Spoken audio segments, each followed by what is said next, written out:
हरे कृष्णा। क्या आप जानते हैं कि ऐसा एक वृक्ष भी है जिसकी उत्पत्ति स्वयं भगवान विष्णु की कृपा से हुई थी और जिसे देवताओं ने अमृत के समान माना है। जी हाँ, हम बात कर रहे हैं आंवले के वृक्ष की। और जिस दिन इस आंवले के वृक्ष की उत्पत्ति हुई वो दिन यानी आमला की एकादशी का पवित्र दिन। आमला की एकादशी मात्र एक व्रत नहीं, उस दिव्य कथा का पर्व है जब भगवान विष्णु की कृपा से पृथ्वी पर अमृत के तुल्य आंवला का वृक्ष प्रकट हुआ था। इस तिथि को चिंतामणि और कामधेनु की उपाधि भी दी गई है क्योंकि ये भक्तों के सभी मनोरथों को पूर्ण करती है। श्रीमद् भागवतम में भी उल्लेख आता है कि जब नंद महाराज ने एकादशी का व्रत किया था तो स्वयं भगवान कृष्ण ने उन्हें जल से वरुण देव के पार्षद उसे मुक्त करवाया था और ये घटना एकादशी व्रत के महात्म्य को दर्शाती है। एकादशी का व्रत मात्र शारीरिक तप नहीं है अपितु हमारी आध्यात्मिक चेतना को उन्नति प्रदान करने का एक अवसर है। और जैसा कि आप जानते हैं ये व्रत बस कल आने वाला है। तो चलिए इस आमला की एकादशी के शुभ अवसर पर हम सब भी संकल्प लेते हैं व्रत का, सेवा का और प्रेम द्वारा भगवान को अपनी भक्ति अर्पित करने का। और इस आने वाली आमला की एकादशी के उपलक्ष्य में अपने मन और चेतना को शांत और स्थिर बनाते हुए एकादशी पालन के लिए अपने आप को तैयार करने के लिए आइए हम इस पौराणिक कथा का श्रवण करते हैं। इस कथा के श्रवण द्वारा हम आने वाली आमला की एकादशी के लिए स्वयं को शारीरिक, मानसिक और आध्यात्मिक दृष्टि से तैयार करेंगे। तो चलिए कथा का आरंभ करते हैं। आमला की एकादशी इसलिए भी विशेष है क्योंकि इस दिन भगवान श्री विष्णु के प्रिय आमला के वृक्ष की उत्पत्ति हुई थी। एक समय जब ब्रह्मा जी की तपस्या से प्रसन्न होकर भगवान विष्णु प्रकट हुए तो उनकी आंखों से वात्सल्य रूपी अश्रु की कुछ बूंदें गिरी और ये बूंदें जब पृथ्वी पर गिरी तो उससे आंवला वृक्ष की उत्पत्ति हुई। हमारे शास्त्रों में किसी स्थान पर यह भी कहा गया है कि भगवान विष्णु के थूक से आंवला के वृक्ष की उत्पत्ति हुई है। दोनों ही प्रसंग में हमारे लिए महत्वपूर्ण बात यही है कि आंवला की वृक्ष यानी आंवला वृक्ष का सीधा संबंध भगवान श्री नारायण के साथ है, इसलिए वो हमारे लिए अत्यंत पवित्र और पूजनीय है। एक समय युधिष्ठिर महाराज ने भगवान श्री कृष्ण से पूछा कि फाल्गुन मास के शुक्ल पक्ष में कौन सी एकादशी तिथि आती है और उसका महत्व क्या है। तो उसके विषय में भगवान कहते हैं कि फाल्गुन मास के शुक्ल पक्ष में आने वाली एकादशी को आमला की एकादशी के नाम से जाना जाता है। ये अत्यंत कल्याणकारी और मंगलमयी एकादशी है जो कि बड़े से बड़े पापों का भी नाश करने वाली है। ये एकादशी चिंतामणि और कामधेनु के समान ही सब मनोरथों को पूर्ण करने वाली है। इसका पालन करने से व्यक्ति अपने पूर्व जन्म के सभी पाप कर्मों से मुक्त हो जाता है और परम भगवान की शुद्ध प्रेमा भक्ति प्राप्त करता है। जिस प्रकार काली और सफेद दोनों प्रकार की गायें सफेद दूध ही देती है,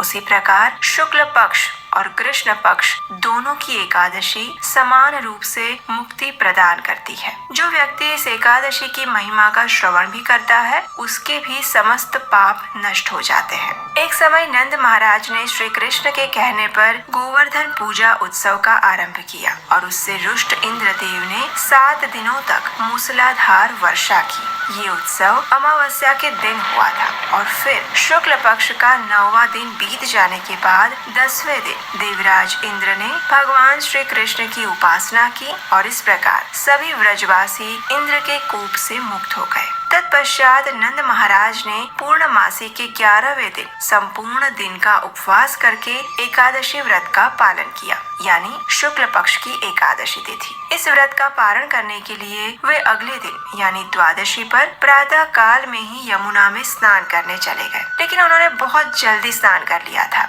इसलिए वरुण देव के एक पार्षद ने उन्हें पकड़ लिया। जब काफी समय तक नंद महाराज पानी से बाहर नहीं आए तो वहाँ उपस्थित सभी गोपगण घबरा गए। उन्होंने सहायता के लिए कृष्ण को पुकारा और क्योंकि नंद महाराज ने पूर्ण श्रद्धा और भक्ति भाव से एकादशी व्रत का पालन किया था, इसलिए वरुण देव के पार्षद भी उन्हें कोई हानि नहीं पहुंचा पाए। आखिर श्री कृष्ण ने स्वयं जल में जाकर नंद महाराज को वरुण पार्षदों से छुड़ाकर ले आए। इस प्रकार श्री कृष्ण ने द्वादशी के दिन नंद महाराज की रक्षा की। शास्त्रों में ऐसे अनेक उदाहरण प्राप्त होते हैं जिसमें एकादशी व्रत पालन करने वाले साधक की महिमा गाई गई है और प्रत्येक संकट से उनकी रक्षा हुई है। श्रीमद् भागवतम में आने वाली महाराज अम्बरीश की कथा भी इसी बात का पुनरुच्चारण करती है, जहाँ भगवान का सुदर्शन चक्र दुर्वासा मुनि के श्राप से अम्बरीश महाराज की रक्षा करता है। तो चलिए अब हम देखते हैं कि फाल्गुन मास के इस शुभ अवसर में आने वाली आमलकी एकादशी का व्रत पालन करने की विधि क्या है। महाभारत के अनुपर्व में कहा गया है,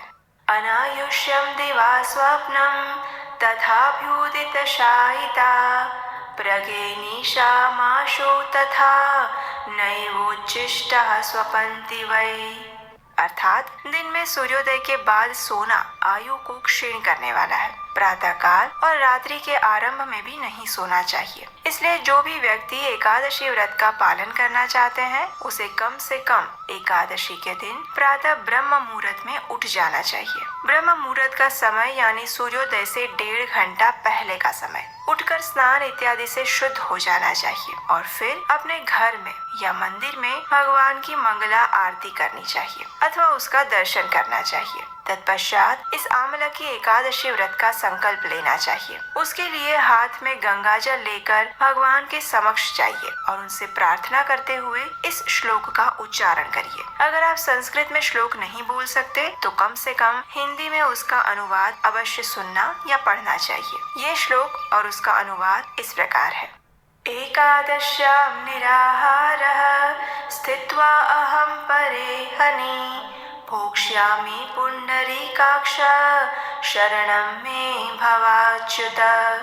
इसका अर्थ है, एकादशी के दिन मैं भोजन से विरत रहूंगा और अगले दिन ही अन्न ग्रहण करूंगा। हे पुंडरीकाक्ष, हे अच्युत, कृपया मुझे अपनी शरण में लीजिए, मुझे आपकी भक्ति प्रदान करिए। इस प्रकार संकल्प लेने के बाद अब समय है तुलसी सेवा का। तुलसी देवी को एक मध्यम उच्च आसन पर स्थापित करें। उसके बाद उन्हें आवश्यकता अनुसार जल प्रदान करें। उनके समक्ष घी का दीपक प्रज्वलित करें। कुछ लोगों द्वारा ऐसा भ्रम फैलाया जाता है कि एकादशी के दिन तुलसी में जल नहीं डालना चाहिए क्योंकि तुलसी देवी उपवास करती है, लेकिन ऐसी किसी भी बात का समर्थन हमारे शास्त्र में नहीं किया गया है और इसलिए ऐसी भ्रामक और तथ्य विहीन बातों को ना माने। इसके बाद तुलसी देवी के समक्ष बैठकर हरे कृष्ण महामंत्र की माला का जप करें। इस दिन आप जितना अधिक मात्रा में इस माला का जप कर सकते हैं उतना अच्छा होगा। अधिकतर भक्त एकादशी के दिन 8, 16 या 25 माला का जप करते हैं। अग्नि पुराण के 12वें अध्याय के 6ठे श्लोक में कहा गया है कि एकादशी के दिन भरपेट खाना निषिद्ध कार्य है और उस दिन उपवास करना निश्चित रूप से भगवान श्री कृष्ण को प्रसन्नता देने वाला है। इसलिए एकादशी के दिन हम उपवास का पालन करते हैं। पंचरात्र नामक ग्रंथ में बताया गया है कि एकादशी का पालन करने वाले व्यक्ति को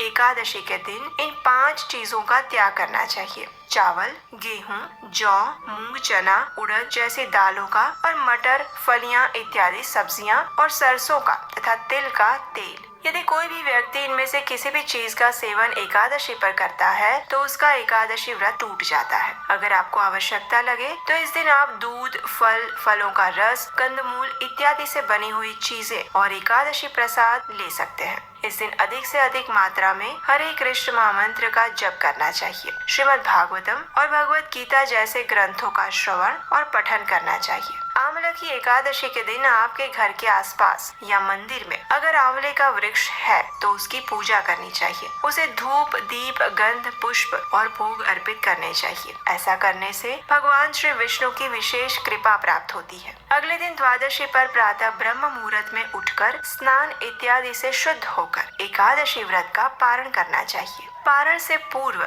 किसी सुयोग्य ब्राह्मण और वैष्णव को अपने घर पर बुलाकर उन्हें भगवान को अर्पित भोजन प्रसाद खिलाना चाहिए और अपनी क्षमता अनुसार कुछ न कुछ दान अवश्य देना चाहिए। उसके बाद स्वयं भगवान को प्रार्थना करते हुए और एकादशी का फल भगवान को अर्पित करते हुए इस एकादशी व्रत का पारण करना चाहिए। पारण की संपूर्ण विधि जानने के लिए आप हमारा पारण कैसे करें ये वीडियो भी देख सकते हैं। इसके लिए आप हमारे चैनल के प्लेलिस्ट में जाकर एकादशी कथा फोल्डर को ओपन कर सकते हैं। और अगर आपको लगता है कि इस प्रकार एकादशी से जुड़ी प्रमाणभूत वीडियो बनाकर हम अपनी वैदिक संस्कृति के प्रचार का सराहनीय कार्य कर रहे हैं और अगर इसमें आप भी हमारी सहायता करना चाहते हैं तो स्क्रीन पर दिए गए नंबर पर अपना आर्थिक योगदान भेज सकते हैं। आपके द्वारा निरंतर भेजे जा रहे इस योगदान के माध्यम से हम अपनी कथाओं को और वीडियोस को और अधिक बेहतर बनाने का प्रयास कर रहे हैं और इसके लिए ये हमारे लिए अत्यंत लाभदायी साबित होता है। तो चलिए भगवान को प्रिय इस आमला की एकादशी का संपूर्ण श्रद्धा और निष्ठा पूर्वक पालन करते हैं और अपने आध्यात्मिक जीवन के परम लक्ष्य को प्राप्त करने की ओर अग्रसर होते हैं। हरे कृष्ण।